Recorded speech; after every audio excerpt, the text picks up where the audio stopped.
You know that dude, Greg Alexander? I have clearance to use the term dude here, it's just culturally correct, like it does not get more 90s than this dude. But do you know what he was up to in 1992, 6 years before finding fame in the New Radicals? No, I don't know. Please tell me. Well, that was when his second solo album came out. It actually recycled a few songs from his first solo album, recorded in 1989 when he was just 19. It suffers from 80s grossness, that horrible drum machine, the Motley Crue sleaze rock vibe.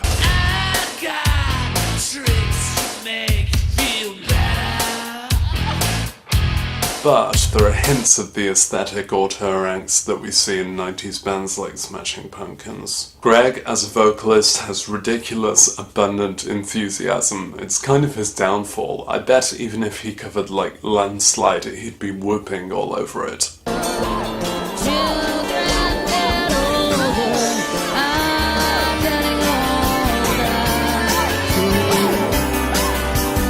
He yells these nonsense ad-libs.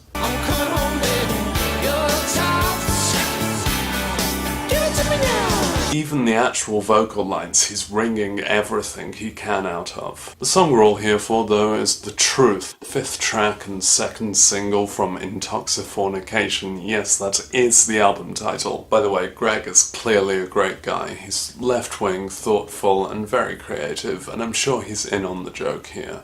Mostly. This is a really weird thing to invite me to your bedroom for. The Truth is an absolute glorious mess. Play.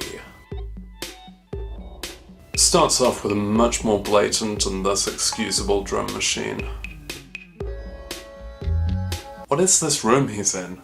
Like a dank little goth prison of fabric and candles, and so 90s that it might be the 1790s? There are little betweeny clips of him being blindfolded and fed from a chalice and crawling toward us and burning his finger on a candle, then going straight back in for another go. Also, his hair's really nice. Baldness and that hat cannot compete. The first lyric is, "Turn back now if you don't, because it's time for some The Truth bombs." It starts with a confessional verse of predictable juxtapositions, each one of them distraught and fraught and wrought out by his bombastic delivery. I'm such a winner. I am a loser. I am a giver. And I'm a user. I don't follow fashion. Good for you, dude. Man, it's such a drag. Was that a pun?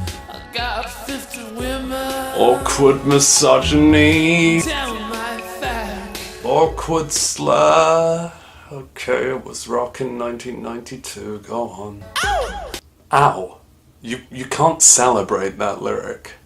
'Cause the things that make you happy make me sad.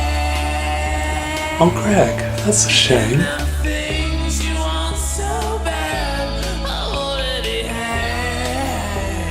Oh, good for you. No more lies. This is the truth. Okay, verse and a chorus there, that's your setup. Bored, angsty young man pours his hollowed heart out. Damn, I hate money. But man, I'm so rich. There must be something you can do about Pay that. my brother $3 an hour to dig my burial Okay. ditch. Ditch! I ask the questions, but you are the riddle. The delivery on that line is the true riddle. I am a Jew, Greg, where are you going with this one? a Jew, and you're my Hitler. Just come on, take me alive. Okay, time out. We're pausing for a bit here. Greg is irreligious and was raised Jehovah's Witness. That's JW without the E. We're definitely in the realm of metaphor here, but maybe not one he quite has the right to make. Hitler, meanwhile, famously didn't take Jews alive. I mean, not for long. I really doubt whatever situation he's in with the person he's addressing can fairly compare to Jews and Hitler.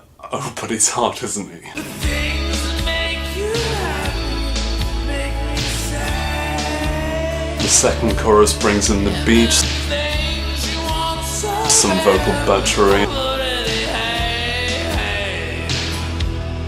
No more lies. and a cutesy ad-lib. This is the truth. Knowing look there. I think Greg finds the most pleasure in life between choruses and verses, where he can just scat yell any old nonsense.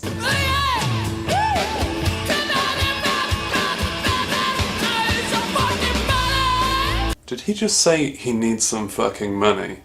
Because less than a minute ago he was saying, Man, I'm so rich. Damn, I hate money. It's not like a coward. I'm so suicidal. same dude. I'll kill you with a flower. Wait, me? Better than the lyrics in this part is how intensely he's strumming that unchanging A major chord. There's some crap about being God, but he makes up for it with that body, and a shout out to Let's Play, the YouTube culture of game streamers. What's mine? Woo! Final chorus is beautiful because of how sweetly the backing vocalist sings it and how awfully Greg does. Make you happy, make me sad. And the things you want so bad, I've already had. No more lies. This is the truth. Then he gives us all a little break to let the truth sink in.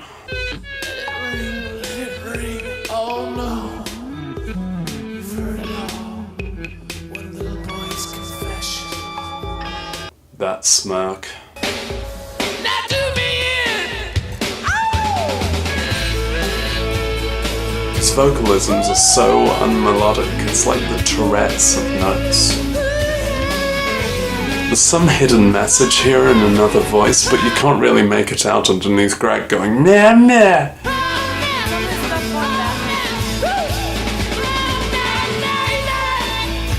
So it's an incredibly 90s song with fully obnoxious lyrics, really simple chords, preposterous vocal delivery, empty wanky lead guitar, a put-upon backing singer just about holding it together. I bet even the drum machine's cringing. It's an absolute masterpiece. And just when you're ready for a polite fade out, Greg gets us hyped for a finale. Here it comes.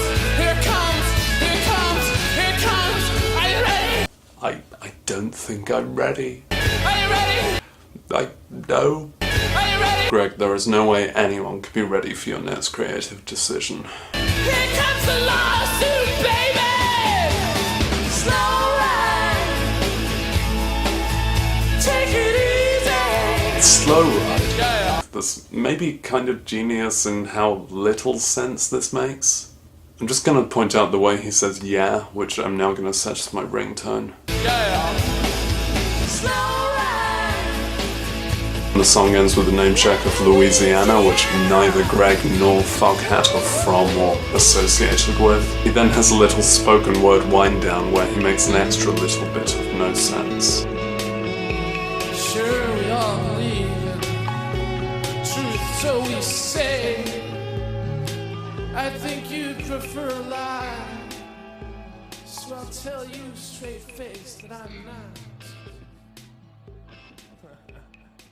And that's it, that's the truth. I for one find it a thrilling wild ride, an unstoppable golem made only of bad decision.